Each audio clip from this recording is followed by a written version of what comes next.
She told me she loved me on a Thursday night, right around the time the desert wind starts slipping under the garage door and the world quiets down enough for a man to hear his own heartbeat. I remember the moment, too, clearly. I was sitting on my shop stool, a rag in one hand, chrome polish in the other, working slow circles across the pipes of my '98 Iron Stallion. Custom build, blood red frame, matte black tank scarred with stories I never told anyone. She leaned against the door frame, arms folded, half smiling like she was watching something she wished she could understand. "Babe," she said, soft but solid. "I love you." I didn't say it back. Never been the type to spill my guts on command, but I felt something move in me. Not trust, not yet. Just the possibility of it. For a man like me, that's already a dangerous step. Next morning, the air felt wrong. You ever wake up and know the world shifted half an inch in the night, like some unseen bastard nudged it just to see if you'd notice? That's how it felt. Her texts were short, cold. And she'd left her porch light on. She never leaves that damn light on. I figured I'd swing by, see if she needed breakfast. Maybe even surprise her with a ride if she wasn't too tired from work. But as soon as I pulled onto her street, my stomach knotted. Her ex's garage door was open, wide open. And there she was, my girl, carrying my gear inside it like it belonged there. My gear, my coot, my saddlebag, my goddamn torque wrench I spent half a paycheck on back when life was tighter than a rusted bolt. Derek, the ex, stood next to her, arms crossed like he'd already won something. Prick always looked like he bathed in cheap beer and ego. The kind of man who thinks wearing a patch from a dollar store biker crew makes him dangerous. His little brass hounds weren't even a real MC, just weekend posers with online merch. They both froze when they saw me. She dropped the saddlebag like it burned her hand. He puffed up like he expected me to charge him. I didn't. I stayed exactly where I was, astride my bike, engine rumbling low like it shared my mood. I didn't ask why, didn't need to. People only move your possessions behind your back for 3 reasons: fear, greed, or betrayal. And she never feared me. She stepped forward, opening her mouth like she had some sweet lie to feed me. I twisted the throttle just once, enough to make her stop. Then I shut the engine off. Silence hit harder than shouting ever could. She stammered something about temporary and misunderstanding, but her eyes told the truth. She'd already switched sides, already rewritten the story in her head where I was the disposable chapter. Derek put a hand on her shoulder like he owned her. That was the moment something cold settled behind my ribs. Not heartbreak, not anger. Resolve. I got off the bike slowly, letting the weight of my boots speak in the gravel. Walked past them, picked up my saddlebag without a word. Noticed the faint smear of his greasy fingerprints on it, and I smiled. A small one, tight, dangerous. "Keep the rest," I finally said, voice steadier than I felt. "I'll come collect what's mine later." Her face drained of color. He tried to look tough, but I could see his pulse hammering in his neck. I swung back onto my bike, kicked it to life, and rode off without looking back. And not because it hurt too much to watch. No, because watching wasn't necessary. People like them always dig their own graves. All I ever do is hand them the shovel. And as the wind tore at my jacket and the desert opened wide in front of me, one thing rang crystal clear in my chest. Last night, she said she loved me. This morning, she tried to make a fool out of me. Nobody makes a fool out of me. Not anymore. I rode until the town shrank behind me, until the asphalt thinned out into cracked desert road where nothing moved except dust devils and old regrets. The sun was still low, bleeding orange across the horizon, the kind of light that makes everything look like the start of a bad memory. I pulled over at a place we old-timers call the Edge, a stretch of dirt and rock where the highway splits, one way toward salvation, the other toward sin.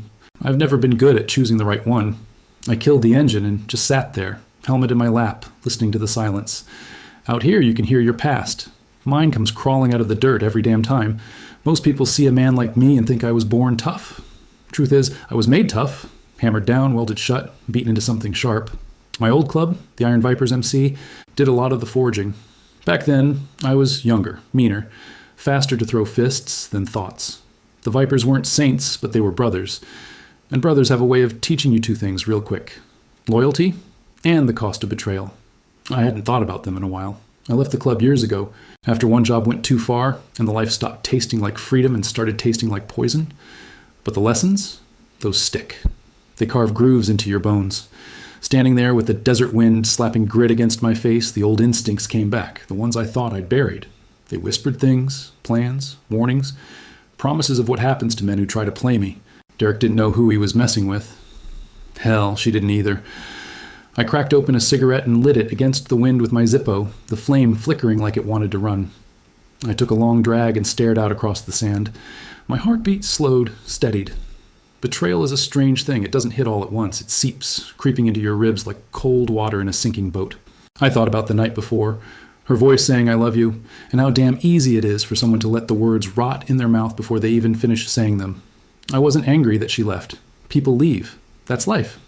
No, what ate at me was the disrespect. Taking my gear, handing it to that clown like a trophy, acting like I wouldn't notice, like I was some fool who wouldn't do a damn thing about it. I flicked ash off the cigarette and watched it disappear in the wind. I knew what I had to do. Not rage, not blind fury. Something smarter, something colder. First step in handling a betrayal is understanding it. So I pulled out my phone, cracked screen, old model, reliable enough, and started digging. Derek wasn't hard to track. A loudmouth never is. Social media, posts tagged at bars, pictures of cheap bikes dressed up with more chrome than horsepower, him and his little circle of brass hounds, 5 guys who looked like they picked their club name from a gas station calendar. He wasn't dangerous, but insecure men with something to prove, they're unpredictable, and unpredictable gets people hurt. I needed intel from someone who lived in the cracks of this town, someone who heard things I didn't want to know but needed to. That's when I thought of Smokey, old Viper brother, half-blind mechanic, knows everyone, forgets nothing. I rode out to his shop, an ancient metal shed sagging under the weight of grease, rust, and bad decisions. Inside, Smokey was hunched over the carcass of a Harley that looked older than sin. He didn't look surprised when I walked in. He never did. "Haven't seen your ugly face in months," he rasped without looking up. "Heard you were playing house with that pretty little blonde." I ignored the jab. "Need information." "Always do." He wiped his hands on a rag that somehow made them dirtier. "What's the trouble?" "Her ex." I said his name. Smokey spat on the floor. "Those clowns again? They've been making noise, picking petty fights around town, trying to look tough. You staying clear of them would have been smart." Too late for smart. He gave me a long look, one eye cloudy, the other sharp as a switchblade. "You ain't wearing your old colors," he said. "But you're standing like you used to. Should I be worried?" "Not unless they give me a reason," he grunted. "Then you should be plenty worried." Smokey told me everything I needed, where Derek hung out, what he rode now, who he owed money to, and which idiots followed him around like stray dogs. He even mentioned some rumor about Derek trying to build a real club, whatever the hell that meant, with stolen parts and borrowed pride. By the time I left the shop, I had the outline of a plan forming in my head. Not revenge, not yet, just preparation. Because a betrayal like this, it needs to be dealt with cleanly, thoughtfully. You don't swing the hammer before you've measured the crack. As I rode back onto the open road, the desert sun rising fully behind me, I felt the old fire waking inside my chest. Not the hot, wild kind. The slow-burning kind that lights the path for men like me. She wanted to play games. He wanted to play hero. I don't play. Derek didn't know it, but by the time the sun dipped behind the ridgeline that evening, I'd already started threading myself into the seams of his world.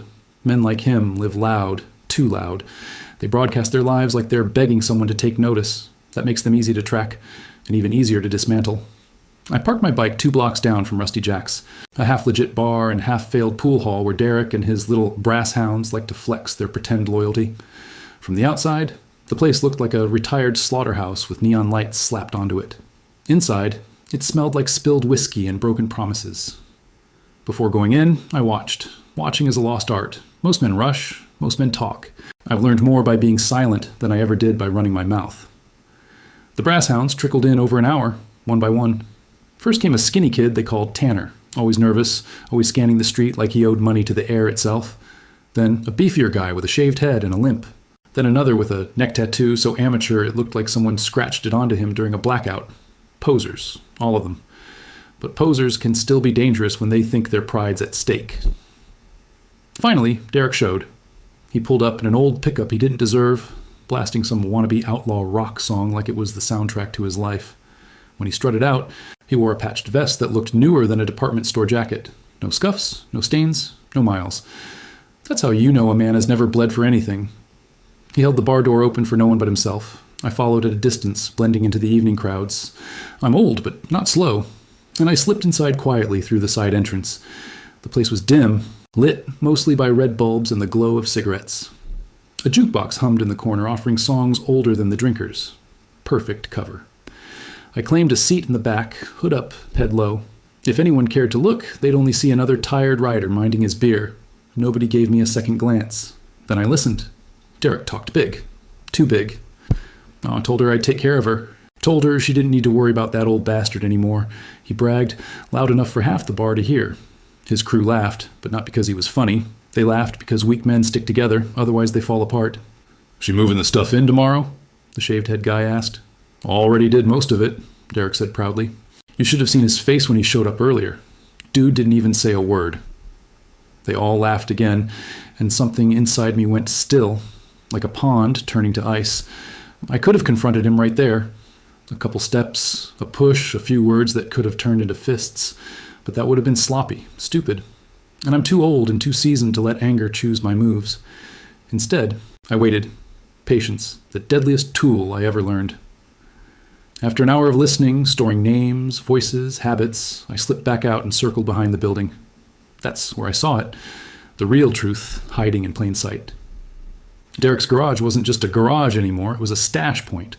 A few crates sat under a tarp, bike parts, some stolen, some cheap, some valuable enough to get a man beaten if he handled them wrong. And the hounds were trading among themselves like they were running a real operation. It wasn't big, it wasn't professional, but it was enough to get them cocky. Cocky men are predictable. Later that night, I tailed Derek back to his house. He lived in a rundown rental on a street where porch lights flickered like dying fireflies. His garage door was open, again. Inside, I saw more of my gear. My grease-stained gloves, my socket set, even a faded photo of my old bike pinned to a corkboard like some cheap decoration. I felt something twist inside me. Not anger, not anymore. Something more focused. A thread tightening. But then I saw something else. Not her. Her car, parked in the driveway. Engine still warm. I didn't know if she was inside with him or just dropping things off, but either way, the message was the same. She chose a side. Maybe for money, maybe for comfort, maybe because she liked the attention. Didn't matter. The why was a luxury for people with softer lives. All that mattered was that she betrayed me cleanly, completely. I circled around the house, keeping low. I'd spent too many years navigating danger to be sloppy now. The window blinds in the living room were half open. Inside, I saw Derek pacing with a beer, bragging to her with the kind of swagger you only see in men who've never taken a real punch. She sat on the couch, arms crossed, not smiling, not relaxed, almost guilty. For a moment, I felt something tug in my chest. Not longing, just the ghost of something that used to matter. I let the feeling pass. When I left, I didn't speed. I rode slow, steady, letting the engine hum like a heartbeat I trusted more than people. The moon was rising, fat, pale, watchful, as I crossed the tracks and headed toward the outskirts where the silence felt clean. I stopped at the old truck stop Smokey once used as a rendezvous point. Broken lights flickered. The lot was empty, perfect. I leaned against my bike and thought about everything I'd seen. The crew, the stash, the lies, her, Derek, all of it weaving together into something rotten. But under that rot, I saw opportunity. Because his little crew wanted to play outlaw. They wanted to play biker. They wanted to play club. And every wannabe club falls for the same trap. The promise of a score too good to pass up. A plan started forming. Quiet, sharp-edged, inevitable. The kind of plan that doesn't just teach a lesson, it leaves a mark. I pulled out my phone and dialed a number I hadn't used in years. When the voice answered, rough and cautious, I said the only words needed, "I'm cashing in that favor." The line went silent for a long beat. Then, "Tell me where and when." I hung up, exhaled slow, and looked out across the empty lot. The desert wind kicked up a swirl of sand, whispering through the bones of the abandoned place. Yeah, Derek had no idea yet, but I was already stepping into his territory, and soon I'd be dragging him out of it. By the time the next night rolled in, the desert air had cooled enough to sting the lungs. That's how I knew it was time. Plans like mine aren't forged in daylight. They're built in the dark. Slow, careful, patient. The way you prep a bomb or stitch a wound. And this one had to be perfect. The abandoned truck stop off Route 17 had been dead for years. Just a concrete carcass drowning in sand and silence. A few broken pumps, a caved-in roof, faded signage that used to promise cheap gas and colder beer. Now it was nothing but echoes and memories. Perfect place to lay bait. Perfect place to settle a debt. I parked my bike behind a sheet of rusted metal and waited for my contact. I didn't have to wait long. A rusty cargo van limped into the lot, headlights off, engine coughing like it had emphysema. Out stepped Redline, an old Iron Vipers associate who'd made a living running questionable shipments for anyone with enough cash or leverage. I still had leverage, just enough to bring him here. He approached with a limp and a grin. "You look like hell," he rasped. Been a long week, he nodded. Heard you got your gear jacked. That true? Something like that. Redline spit to the side and leaned on the van. So what's the play, old man? You want these wannabe clowns scared? Bruised? Missing teeth? Or buried? No bodies, I said. No heat. Just a message they'll remember every time they look in a mirror. Redline cracked his knuckles. Then we do it clean. We spent the next 40 minutes prepping the bait. 2 crates full of scrap parts made to look expensive under a tarp. Plus a ledger with fake numbers Redline scribbled up. Looked believable enough to fool amateurs. And Derek's crew, they were the type who'd sell their own boots if someone told them there was gold inside. The rumor I'd leaked 2 days earlier, that Redline was bringing in rare custom parts for an unmarked buyer, had already spread through the bottom feeders of town like diseased wildfire. Wannabes don't have patience or discipline. They hear easy scores and they're already dreaming about the cash, and in that desperation they'd walk right into me. By 10 o'clock, everything was in place. Redline took position behind the van, ready to play his part. I stayed out of sight, tucked in the shadows of the collapsed awning with my gloves, chain, and a calmness I hadn't felt in years. A dangerous kind of calm. The kind you only get when you know exactly what's about to happen. At 10:15, I felt my phone buzz. Her. Again, 3rd time that night. The preview showed the same damn message she'd sent twice already. Please talk to me. You misunderstood. We need to fix this. Fix. Funny word. People aren't machines. You don't fix betrayal, you recognize it. And you respond accordingly. I tossed the phone into my saddlebag without opening it. At 10:27, the brass hounds showed up. 3 bikes, 1 truck, engines rumbling like angry dogs too small to scare anyone. Derek was in the truck, of course, safer that way. His boys were the ones who rode in first, circling the lot like they were wolves instead of house pets. I watched from the dark. Tanner dismounted first, nervous, twitchy. Neck tattoo was behind him, puffing his chest like he thought the night sky was judging him. The shaved-head brute stayed near the truck, arms crossed, pretending he owned the ground under his boots. Derek stepped out last, acting like a general surveying a battlefield he had no business being on. Redline, he called out, his voice cracking just a little. We heard you're moving product tonight. Redline did his job perfectly, opened the van, flashed the false crates, pretended to be annoyed. This ain't for you, idiots, he barked. Got a buyer already. Go home. Predictable as rain, the hounds pushed in, circling him. Derek swaggered forward. That's funny, he said, because I heard you owe people money, and I heard we can make a deal. Redline sighed big and loud, his signal, my cue. I stepped out of the shadows, slow, boots crunching gravel. The sound cut through the whole lot like a blade. Every head turned. Derek's eyes widened. Tanner went pale. Neck tattoo cursed under his breath. You looking for a payday, boys? I asked, voice steady as steel. This ain't it. Shaved head stepped forward, trying to be brave. You don't scare us, old man. I smiled, small, controlled. Then your instincts are broken. It happened fast. Tanner lunged first. Mistake. I sidestepped, grabbed his jacket, and used his momentum to slam him into the van hard enough to knock the air out of him. Neck tattoo charged next, swinging wild. Amateur punches. I caught his wrist, twisted, drove my elbow into his ribs, then used my chain to bring him down like a sack of wet laundry.